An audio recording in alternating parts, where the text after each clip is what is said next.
Chers frères et sœurs, bonjour. Bonjour. Chers frères et sœurs, bonne fête. Merci, pareillement. La fête de l'Assomption de la Vierge Marie.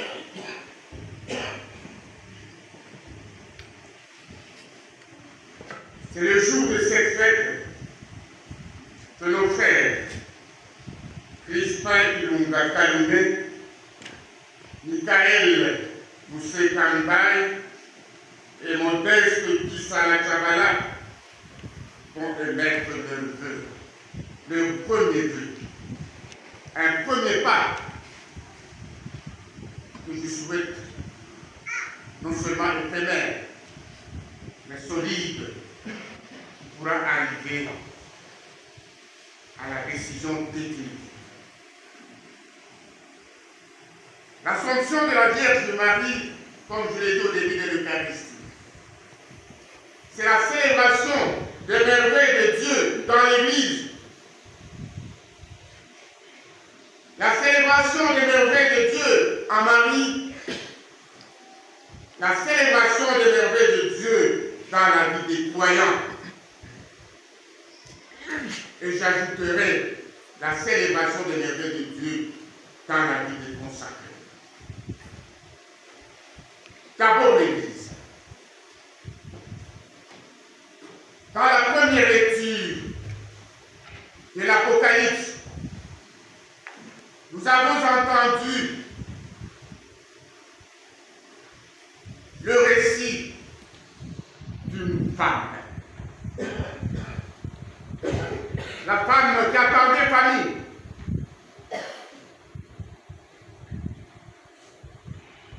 Et dans ce même récit, le dragon poursuit cette femme pour dévorer le Christ. Et la suite, nous avons compris. Le dragon a écouté l'échec, n'a pas réussi. Et ce texte est écrit au moment de la persécution des chrétiens. Chers frères, shalom. Shalom. Chers sœurs, shalom. Shalom. La persécution des chrétiens. L'Église était traquée. Le dragon, c'est le symbole du mauvais, du prince du mal, le diable, qui en veut aux enfants de Dieu, qui en veut à l'Église. Mais il n'a jamais pu avoir la victoire, car l'Église est fondée sur le roc, et le roc, c'est Jésus lui-même, l'Éternel. Chers frères, vous allez émettre vos vœux dans l'Église catholique. Et on vous a posé la question, qu'est-ce que vous cherchez de la part de Dieu? Eh bien, sachez que cette Église, c'est une Église persécutée.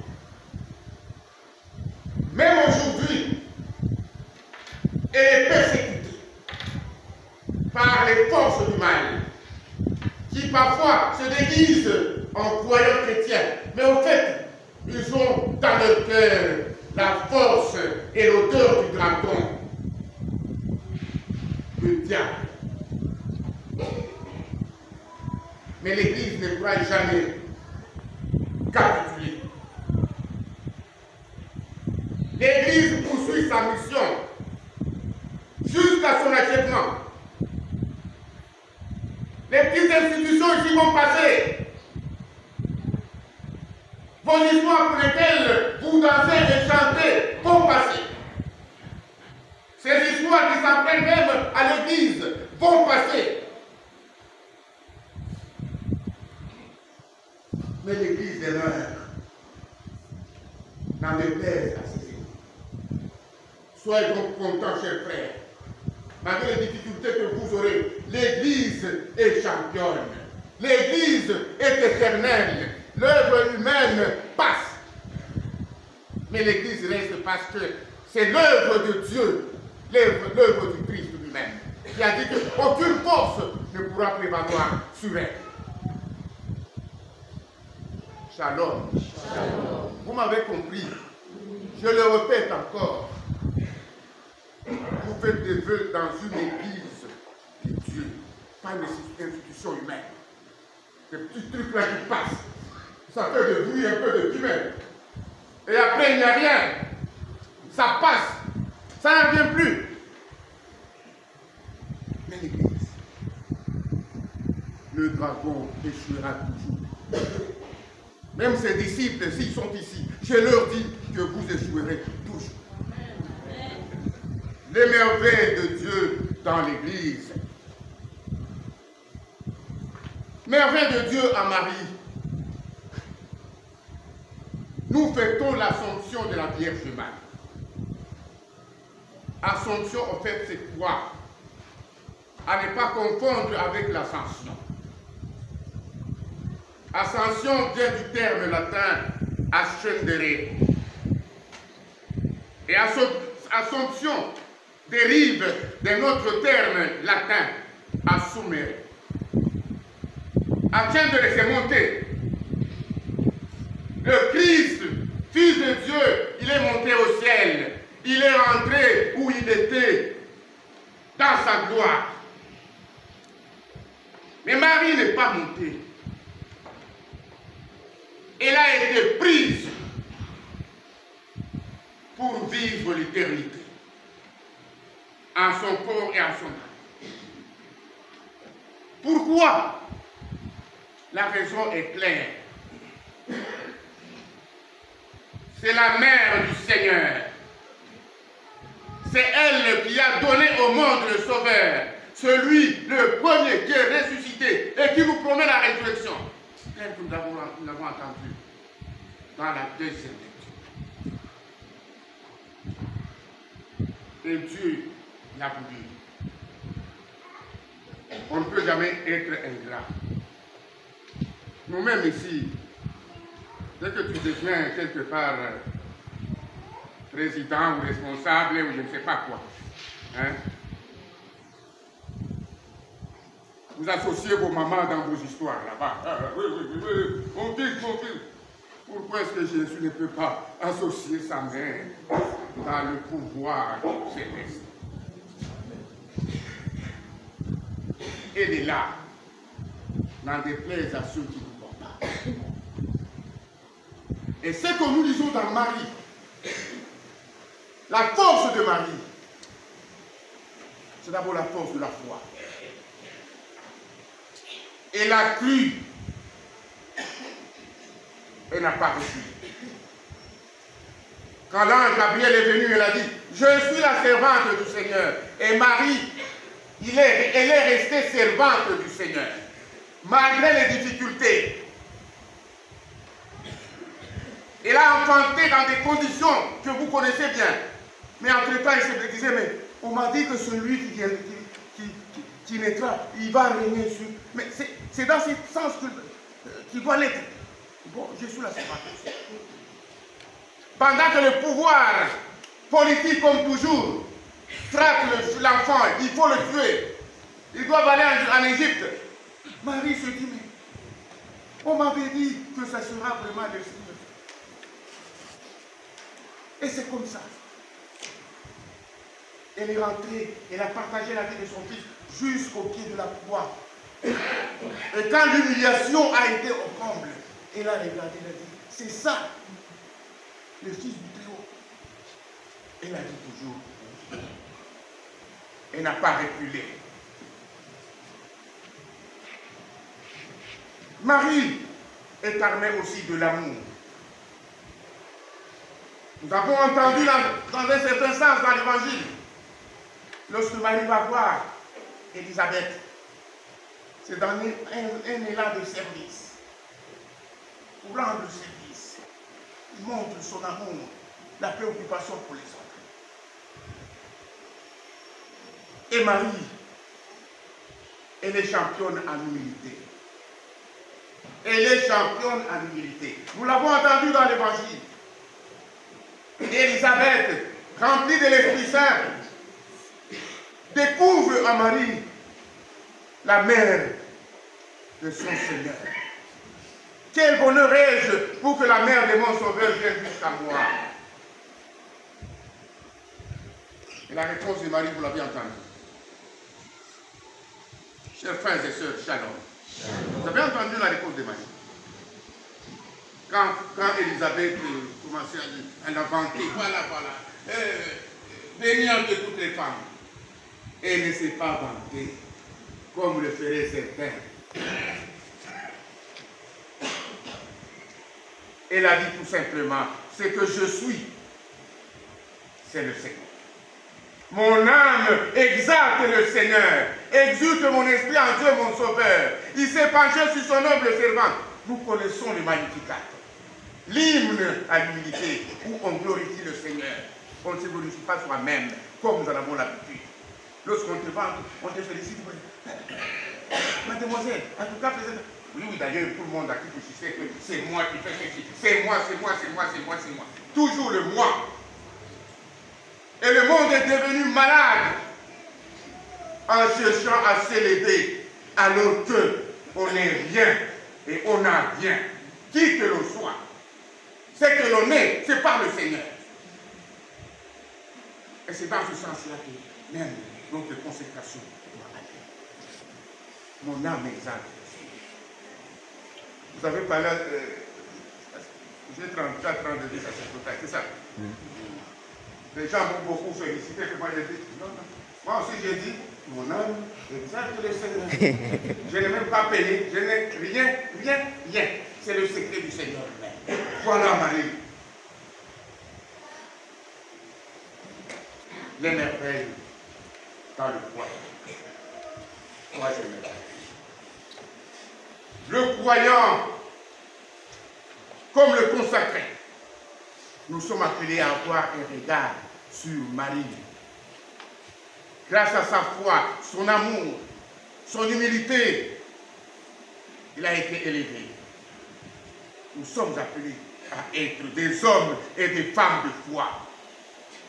Sans la foi, la vie religieuse n'a pas de sens. C'est une pièce de théâtre. Avant tout la foi. Toujours la foi. Enfin la foi. De deux, la charité. Vivre l'amour. Le souci de l'autre. Aimer. Encore aimer. Et toujours aimer. Et enfin l'humilité. L'humilité consiste à donner à Dieu sa place. Il ne faut pas se croire Dieu. Messieurs et madame, ne vous croyez pas de Dieu. Il n'y a qu'un seul Dieu qui règne dans les cieux. Soyons humbles. Et c'est cela la vie religieuse et la vie chrétienne. Et en étant sur les pas de Marie, nous aussi nous serons heureux. Un petit mot sur la consécration. Nos trois frères vont faire les feux. Je rappelle un peu le sens de nos vœux. Le religieux, le consacré, c'est celui qui a décidé de suivre le Christ de manière un peu plus spéciale que les autres. De par le baptême, nous sommes appelés tous à suivre Jésus. Mais nous, les consacrés, nous le suivons de manière spéciale. Il s'agit de vivre avec lui, rester avec lui, parler avec lui, se promener avec lui, un peu comme les apôtres. Beaucoup de gens ont suivi Jésus, vous le savez bien. Il y avait des curieux, comme Zachée. Il y avait des nécessiteux, comme les malades, les aveugles, tous ces gens. Il y avait aussi des espions qui voulaient entendre ce qu'il allait dire. Il y avait aussi des ennemis. comme le pharisien l'esprit. Mais il y a eu des apôtres, des disciples. Ceux qui l'ont aimé. Quand bien même ils l'ont aimé, ils rentraient chez eux. Et après Jésus en avait choisi 12. Ceux avec qui il devait rester. Ce sont les apôtres. Leur vie était Jésus. Partout, ils étaient ensemble. La consécration donc, c'est être avec Jésus. Le sacré. D'ailleurs, la définition de consacré, c'est comme ça qu'être avec le sacré. Vous devez être avec le sacré. Quand les gens vous voient, qu'ils voient que vous n'êtes pas des dragons, mais vous êtes avec le Christ, le sacré. Quand vous parlez, qu'on sente que vous parlez avec Jésus et de Jésus. Quand vous marchez, qu'on sente que vous marchez avec Jésus. Et en étant avec lui, votre dimension, vos 3 dimensions deviennent tout à fait bombardées, comme je l'ai toujours dit. Parce que l'homme vit de 3 dimensions. La personne humaine a 3 dimensions. La voix, le valoir et le pouvoir. La voix, c'est-à-dire posséder des biens. Tout le monde veut posséder, n'est-ce pas? N'est-ce pas? Vous tous, vous voulez avoir. Avoir, même si vous volez, pourvu que vous ayez, que vos ventres soient, j'ai. Valoir. Être apprécié. Être aimé. Tout le monde en a besoin. Et enfin le pouvoir. S'autodéterminer. Être chef soi-même.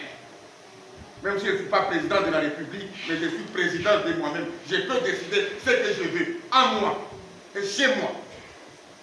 Voilà les 3 dimensions qui épanouissent l'homme. Mais lorsque vous rencontrez Jésus, en ce moment-là, vous allez embrasser la chasteté. D'abord la pauvreté. Jésus est pauvre. La pauvreté, ce n'est pas la misère. La pauvreté, c'est avoir un esprit de partage. Un amour pour les pauvres, c'est ça Jésus. Le vœu de pauvreté. Pas posséder pour soi. Mais pour les pauvres. Ces sentiments, vous les aurez. Le dragon sera toujours là. Pour vous mener à amasser des biens pour vous-même. Oubliant que c'est pour la communauté et les pauvres. Vivre avec Jésus, c'est aussi partager sa chasteté. Le célibat consacré. C'est-à-dire que vous n'allez pas vous marier. Ce n'est pas que vous êtes incapable. Là, vous pouvez mettre des chambres. Et à cause du Christ, vous dites, le regard qui compte pour moi, c'est Jésus que j'ai choisi, c'est lui que j'aime. Et en lui, je peux aimer les autres avec liberté, sans être contraint. Et enfin, le pouvoir. Avec Jésus, vous êtes appelé à être obéissant. Pas votre volonté, mais la volonté de Dieu. Et cette volonté, vous n'allez pas l'entendre. Jésus ne vous dira jamais que, frère Michael, écoute, tu vas faire ça et ça et ça et ça. Tu ne l'entendras jamais. Demandez même à ceux-là qui ont fait beaucoup d'années dans la vie religieuse. Ils sont là. Vous n'entendrez jamais Jésus vous parler. Même quand vous êtes devant le Saint-Sacrement, la voix ne sortira jamais de l'Eucharistie pour dire, frère modeste, maintenant, non. Dieu parle à travers certaines personnes. Ces personnes ne sont pas les plus intelligentes. Elles ne sont pas non plus les plus saintes. Mais elles sont là pour accomplir la volonté de Dieu. Ce sont ceux-là. L'obéissance. Il n'a pas dit non, non. D'ailleurs, j'ai même consulté mes parents. Est-ce que les parents ont affaire dans cette histoire? C'est fini. Au moins pour une année, je sais combien d'années vous allez le faire. avant tout ce que vous avez été. Et en vivant cela, pour finir, vous avez une mission. Être consacré, c'est pour une mission. Le Christ nous donne la mission. Et cette mission se résume en un seul verbe, je l'ai toujours dit, verbe guérir. C'est ça la mission de Christ. Guérir quoi? Guérir les infirmités. Les infirmités qui sont nombreuses de tous les temps. Même aujourd'hui, si vous regardez, heureusement que vous allez un peu dans d'autres pays où les choses vont un peu mieux que ici. Mais de toutes les manières, tant que vous êtes ici, par exemple, au Congo, il y a beaucoup d'infirmités. Infirmités intellectuelles et doctrinales. Jésus était en face de ces infirmités. C'est pourquoi il a enseigné. Un enseignement autoritaire. Il a dénoncé toutes les faussetés. Et ici aussi, vous serez devant des infirmités intellectuelles et doctrinales. Il y en a trop, trop, trop. On a beaucoup d'ignorants. Malgré des écoles gratuites, je ne sais pas comment. Enseignez la doctrine. Ouvrez les jeunes à connaître. Deuxième infirmité. Infirmité physique. Les malades sont là. Et nous sommes là pour les consoler et les soulager. Nous ne pouvons jamais fermer le regard sur le malade, comme font certains, par orgueil. Nous devons soigner les malades. L'infirmité morale. Quelle morale? Notre société est marquée par